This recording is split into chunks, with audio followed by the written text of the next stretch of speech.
Ini cerita perjalanan saya pertama kali road trip ke Pulau Sumatera. Setiap kilometer yang saya lewati merupakan hal yang baru bagi saya. Berkendara sendiri, di pulau yang baru, dan tidak mengenal siapapun. Kali ini saya ditemani oleh sahabat saya, Baro. Begini ceritanya, aku dan Nusantara.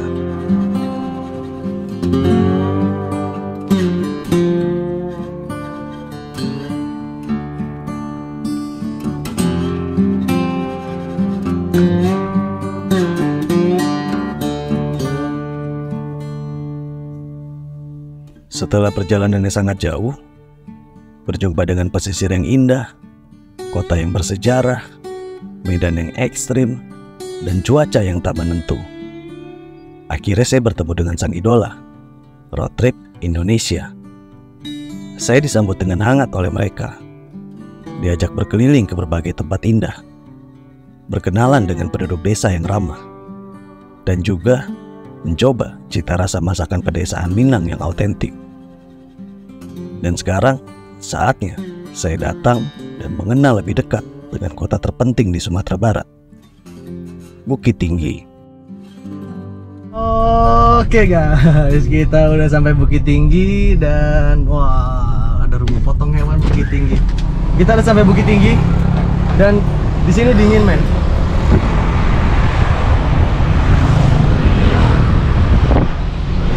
Bukit Tinggi guys. So kita mau lihat jam gadang dulu karena itu yang paling ikonik, yang paling ya harus, itu wajib banget men. Kalau kalian main ke Bukit Tinggi itu lihat jam gadang, lihat lain-lain. Oh ya, by the way, ini gua bener-bener clueless sebenarnya di Padang ini gimana gitu ya. Tapi bener-bener diarahin sama Bang Den. Dia jadi pemandu gue gitu ya. Mau memandu gue, mau nolongin gue untuk merekomendasikan tempat-tempat di daerah Padang, Payakumbuh, Bukit Tinggi. Jadi terima kasih banyak Bang Den.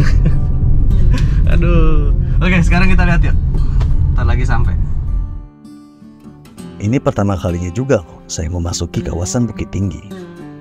Bukit Tinggi ini merupakan kota di Sumatera Barat yang bernuansa klasik. Setidaknya itu impresi pertama yang saya rasakan ketika pertama kali menginjakkan kaki di Bukit Tinggi. Banyak bangunan yang sudah berumur tua, tetapi tetap terjaga dengan baik.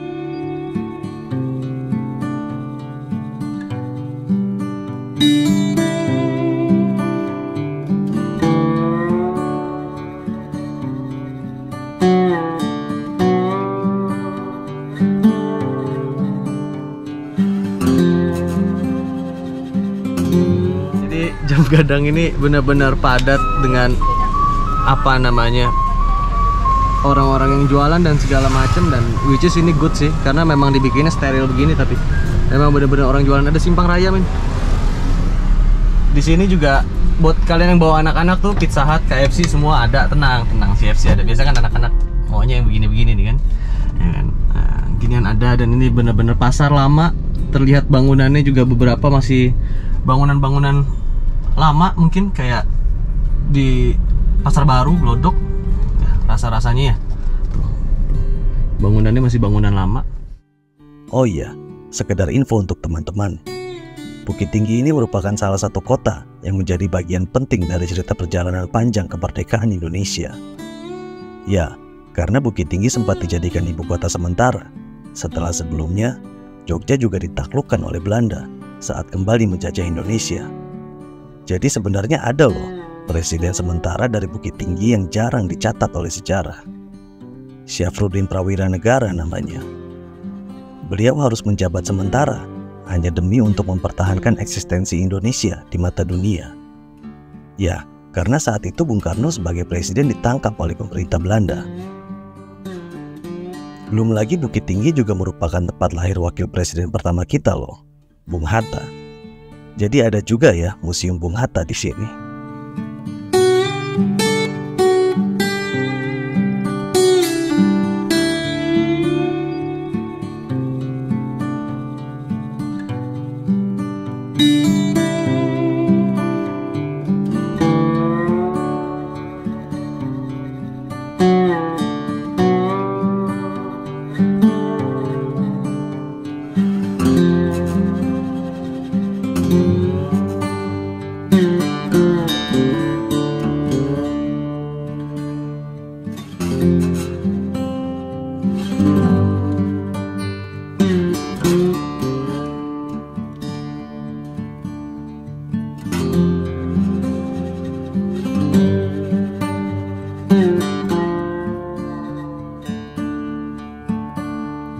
Sekarang, mari kita berkenalan lebih dekat dengan Bukit Tinggi, kota dengan pemandangan yang indah dan juga bercampur dengan sejarah.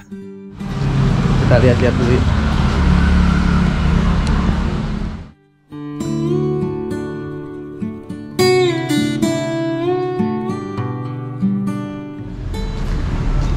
Anjir.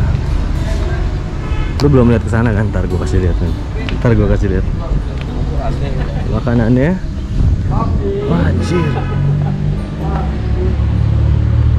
Gila, lu lihat gak men?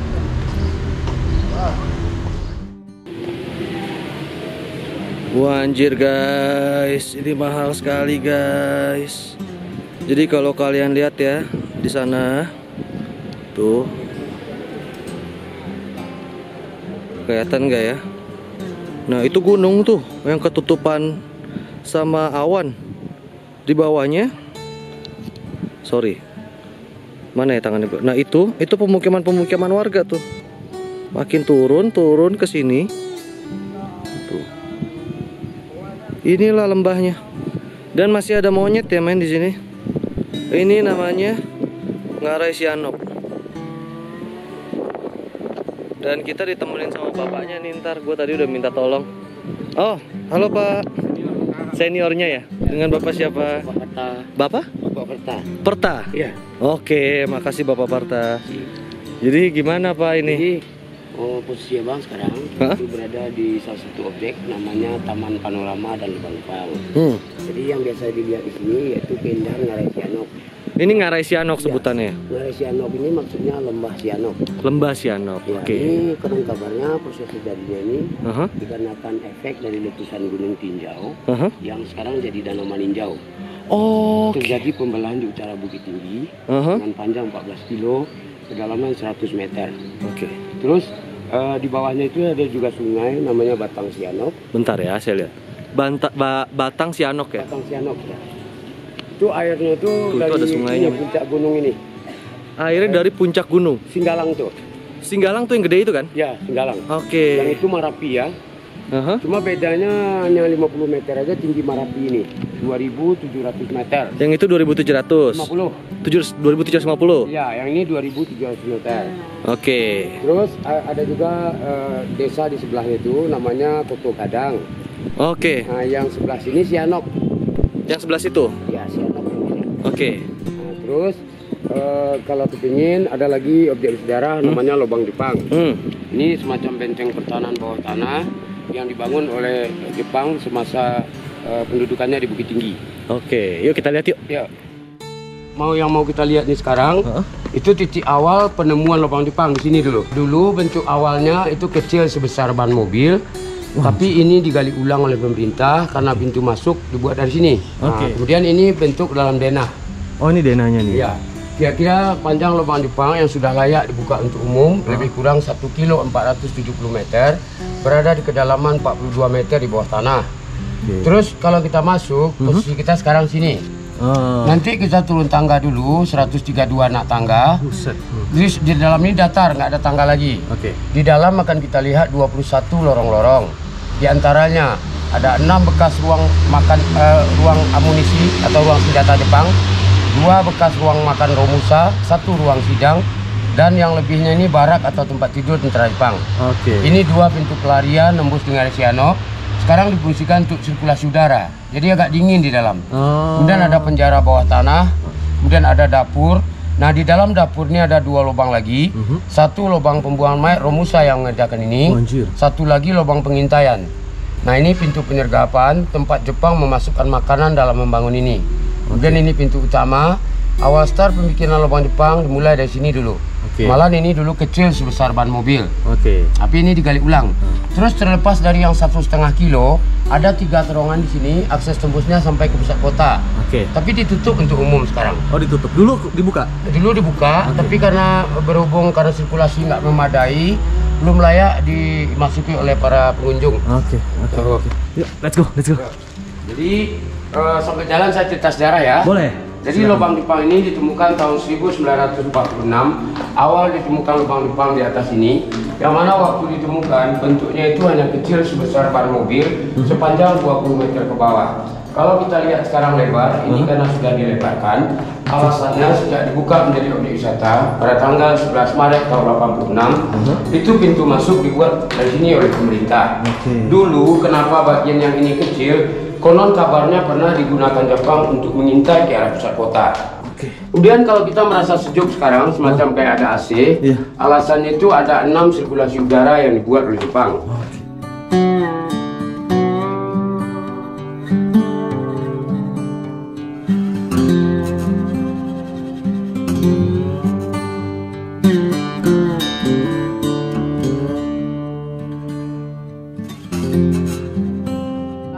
Injak ini nggak original lagi.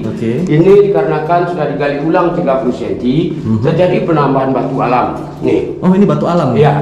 Kemudian bentuk asli dari lubang Jepang sini. Dari sekian banyak lorong, ini yang original ya. Oh, ini yang original. Nah, ini digunakan Jepang sebagai ruang amunisi atau ruang senjata. Yang original itu tinggi hanya 1 meter 20 cm. Berbentuk trapesium, panjang dari sini ke sana 29 meter, nanti belok lagi ke kiri 76 meter. Semua saling nyambung kayak labirin. Oke, labirin. Jadi kalau kita lihat yang lain, batunya begini nih men yang sekarang nih. Iya. Bikin. Tadinya nggak begini ya? Enggak. Tadinya kayak gini. Iya, tanah. Tadinya tanah aja begini. Ini original. Ini tambahan. Yang nambah ini pemerintah. Kemudian konon kabarnya kalau Jepang dulu membutuhkan air, mereka mengambil air sungai ke bawah sana. Tapi karena efek gempa 2009, tangganya itu lepas ke bawah, makanya itu dipagar mati aja. Nah, sekarang hanya digunakan untuk sirkulasi udara. Jadi boleh kita tengok dulu. Ini bentuk aslinya. Kiri, kanan, atas original, kecuali yang bagian bawah. Ini kalau orang sini menamakan tanah cadas. Campuran pasir dan tanah liat. Jadi membatu ya, keras. Ini batunya nih kalau lo mau lihat nih. Ini original. Originalnya nih. Ini original. Kalau tadi udah diaci ya kayak diaci. Ya, diaci. Ini aslinya. Kasar memang. Dapur di sini maknanya bukan untuk memasak, tapi dapur semacam kamuflase, yaitu dapur eksekusi atau dapur penyiksaan. Dan melalui lubang bawah tanah itu dikubur massal orang-orang kita dahulunya. Nih, konon kabarnya banyak ditemui kerangka orang di sini. Mereka diangkat ke atas, disucikan dan dikubur menjadi satu. Karena tidak tahu agamanya apa. Nih, assalamualaikum. Sini. Assalamualaikum. Nah, ini ada 2 lubang, satu ke atas, satu ke bawah. Yang ke bawah ini kedalaman 23 meter, setinggi tegak orang dewasa. Jadi kalau tidak ada tembok ini, setinggi tegak orang dewasa lah, kedalaman 23 meter. Jadi setiap yang meninggal dulu mereka masukkan di sini. Jadi orang itu diangkat ke atas, mereka disucikan, kemudian dikubur menjadi satu karena tidak tahu agama orang ini apa. Jadi ini bukan dapur untuk memasak, tapi semacam dapur penyiksaan dulunya. Jadi guys, ini tembus-tembus dari sini tuh pintu utamanya. Lubang Jepang tuh ada tulisannya. Masuk-masuk langsung jalan utama ya? Ya, jalan yang menuju ke Lembah Ngarai Sianok. Lembah Ngarai Sianok. Ya, jadi kita bawa abang ini ke atas lagi, menuju Menara Pandang. Ayo, Menara Pandang ya. Pak, makasih. Ini yang pernah diabadikan di uang 1000 tahun 80. 1000 tahun 80. Wow, gila. Kalau sekarang di uang 2000? Ya, 2000. Nah, itu pemandangannya. Kita lihat. Wah. Gila, sama banget. Parah. Plek-plek, apalagi ujungnya situ tuh. Tuh. Ya kan, sama ini. Mau ujungnya dia nih. Gila. Gila. Wah. Keren-keren. Yuk kita lanjut. Gila. Aduh, sayang banget lampu ini. Nah, iya tuh. Soalnya orang yang bilang lampu. Wah. Wah. Gila, men. Gila, men.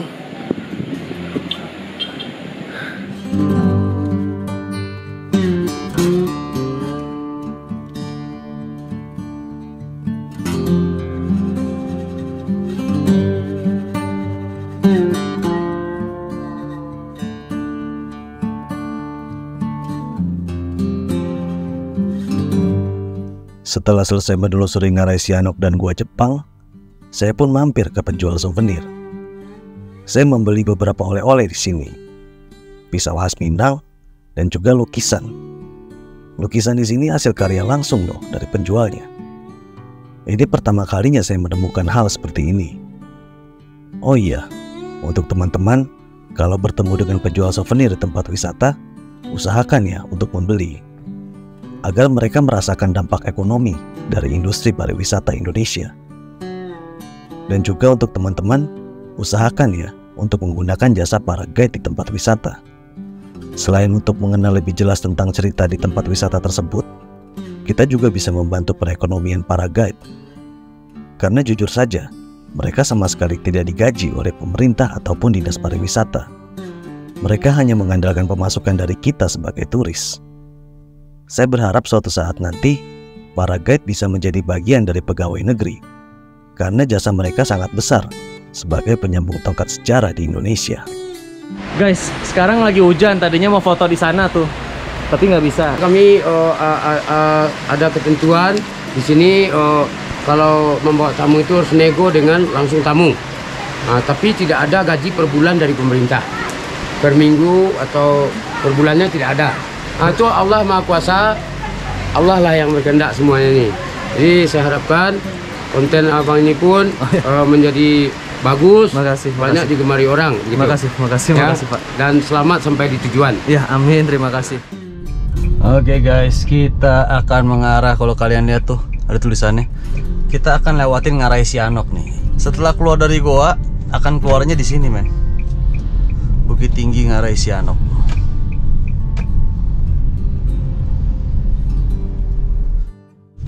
Wah, anjir, kita akan turun terus nih men.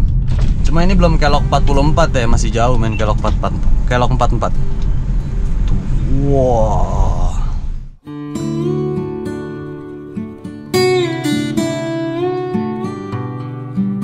Di situ tuh kita keluar. Anjir.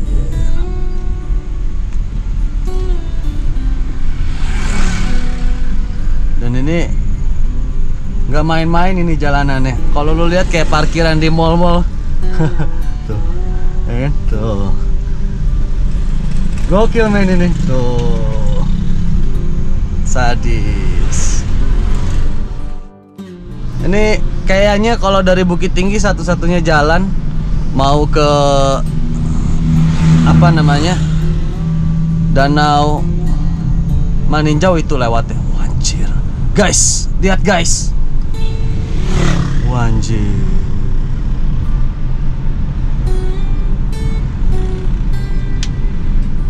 Wah, nggak bisa foto men, sempit. Sayang banget. Anjir. Sadis yo. Gila men, Indonesia nih men. Indonesia begini. Lu nggak bakal kepikiran men bisa kayak gini. Anjir. Gila sih men. Wah, kita makin dekat men. Gila. Gila men. Wah, anjir. Wah, gila ini men. Ini gila men. Gila.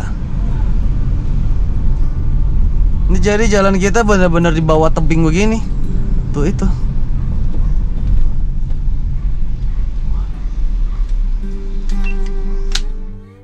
Perjalanan pun saya lanjutkan menuju ke destinasi wisata selanjutnya, Kelok 44, Danau Maninjau. Medan jalan di sini kecil dan dua arah.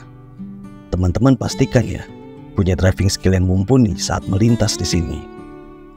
Dan karena kita melewati Ngarai Sihanouk, jadi kita akan disuguhkan pemandangan yang sangat indah selama perjalanan. Gila, ini bagus banget men.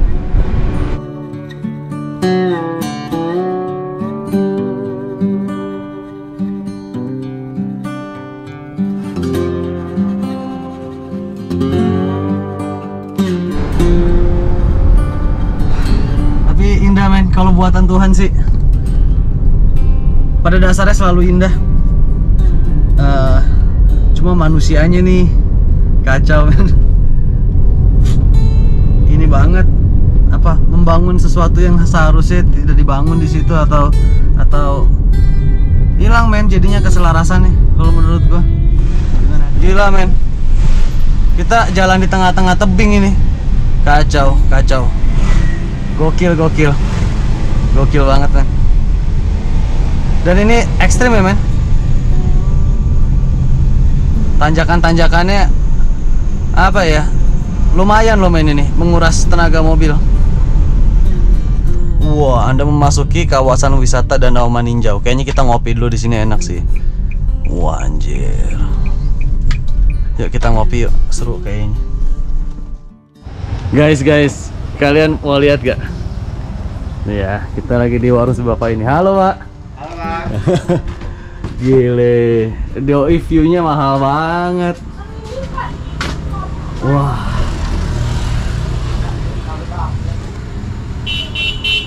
Lu bayangin tuh langit sama danau ya, jadi satu, sampai di kamera aja tuh nggak gitu kelihatan. Mata gue juga apa ya, tertipu gitu. Gue pikir nih langit kosong itu, ternyata tuh langit, bawahnya danau. Gokil men.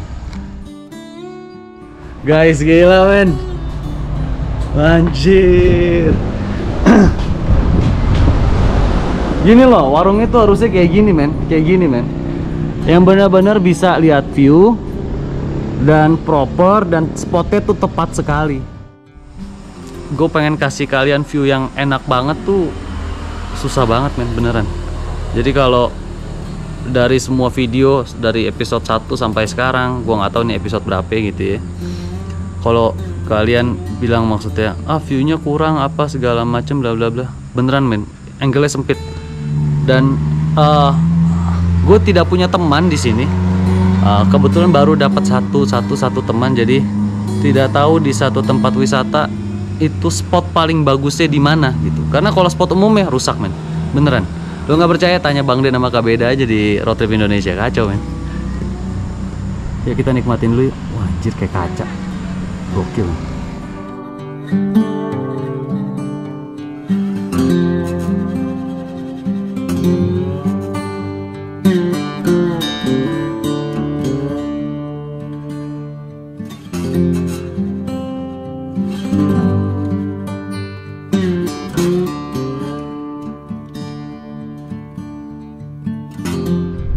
Oke guys, kita let's go lagi.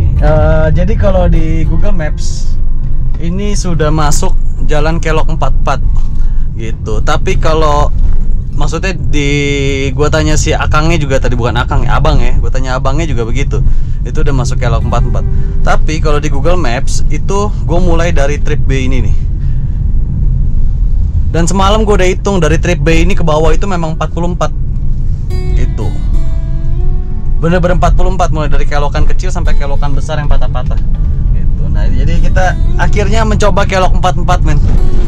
Dan ini disaranin juga sama Bang Den sama Kak Beda gitu ya.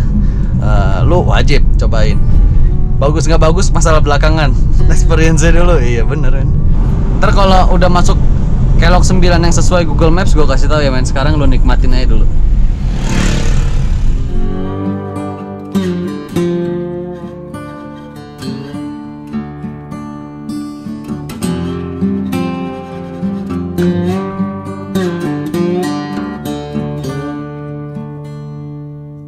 Kelok 38. Oh, udah ada tandanya men. Kelok 38. Oh, keloknya itu dari letter U-nya men.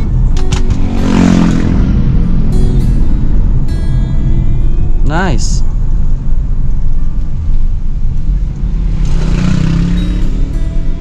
Kelok 37.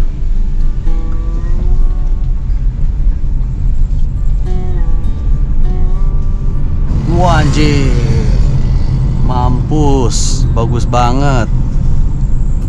Kelok 36.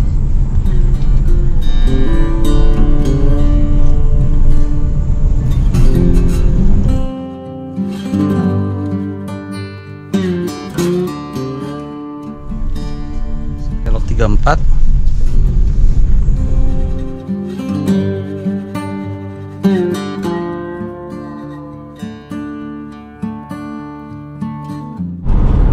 So guys, jadi kita ini benar-benar turun dari bukit dengan trek yang kelok. Kelok itu bukan artinya nikung, bukan artinya tikungan gitu ya, cornering bukan.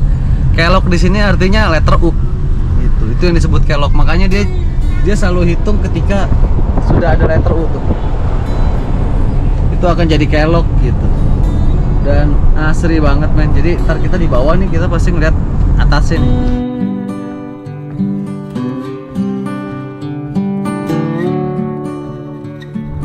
Wah, udah makin dekat sama danaunya. Danaunya sebelah kiri tuh. Gue nggak bisa ngerekam ke situ, soalnya banyak pohon.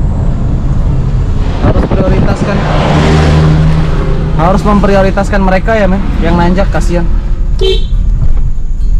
Kasihan men. Gitu. Karena benar-benar ini banget mereka. Wow. Karena mereka benar-benar butuh effort buat nanjak. Kelok ke 24. Wah anjir. Tinggal 24 kali lagi men. 23 di sini.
Akhirnya guys, sudah masuk ke kelok terakhir nih, dua terakhir nih. Tadi udah dua, berarti tinggal satu lagi.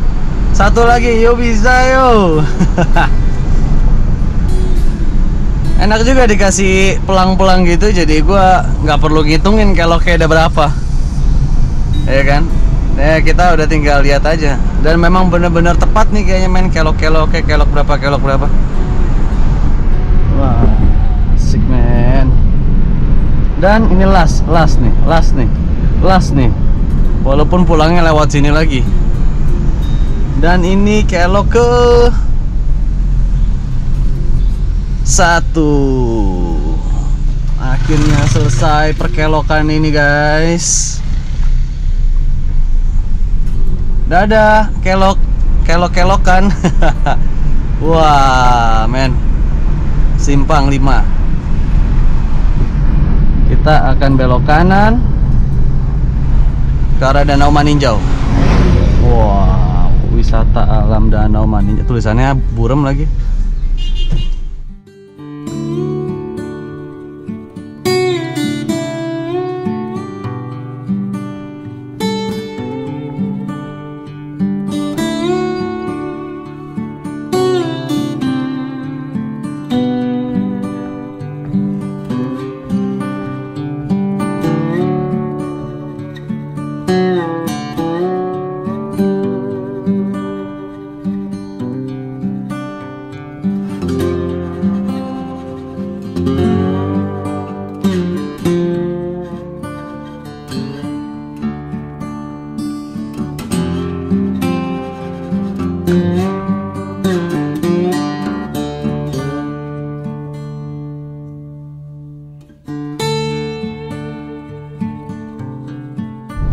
Oke guys, sekarang kita ada di Puncak Lawang.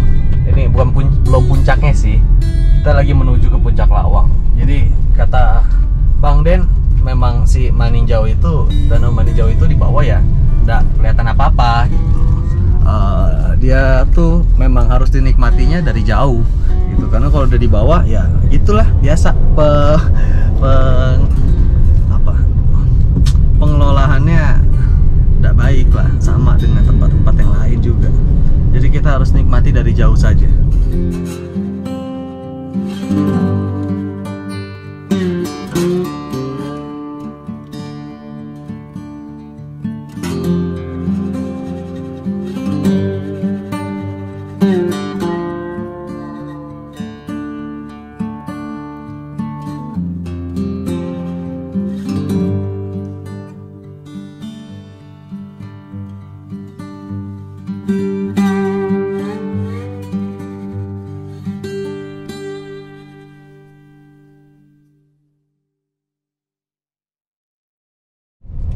Puncak Lawang ini salah satu spot yang paling baik gitu. Katanya ada kafe-kafe juga gitu. Kata bapak yang satu lagi juga kalau nggak salah ya tadi.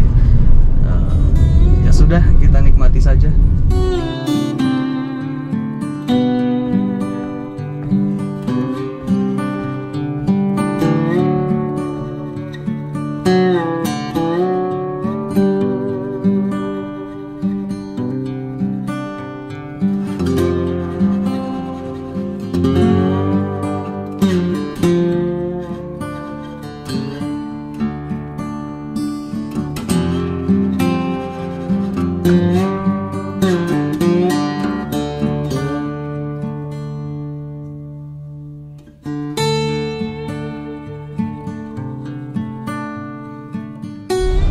Wih guys, pinus-pinusan guys. Nah itu kafenya ya. Oke guys, kita sudah akhirnya dapet di tempat. Kayaknya kita mau di situ. Kita mau santai. Cuma kalian lihat ya men, kabut itu lagi, bentar ya, biar jelas. Itu kabut itu lagi tumbuh. Pernah lihat kabut tumbuh nggak nih? Kita lihat dulu ya. Nih, kalau dideketin kelihatan nggak ya? Itu kabut tumbuh itu. Oke, gitu aja.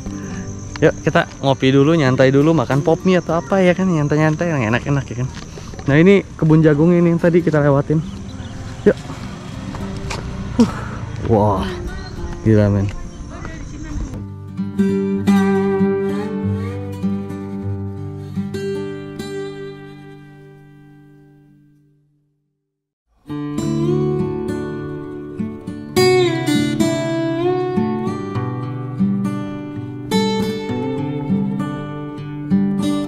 Kira-kira seperti inilah cerita saya pertama kali singgah dan mengenal tentang Bukit Tinggi. Terima kasih untuk teman-teman yang sudah singgah dan menonton di channel saya. Dan saya juga berterima kasih untuk teman-teman yang sudah subscribe dan mendukung channel saya yang masih kecil ini. Salam hangat Nusantara dariku.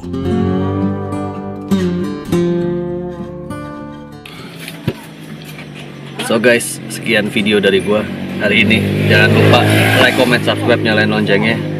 Akhirnya ketemu tempat yang bener gitu ya buat nikmatin pemandangan. Gua lagi makan ini jagung bakar, ya kan? Ya udah. Bantu share ya men, nanti bisa dapet topi ini nih. Oke, see you.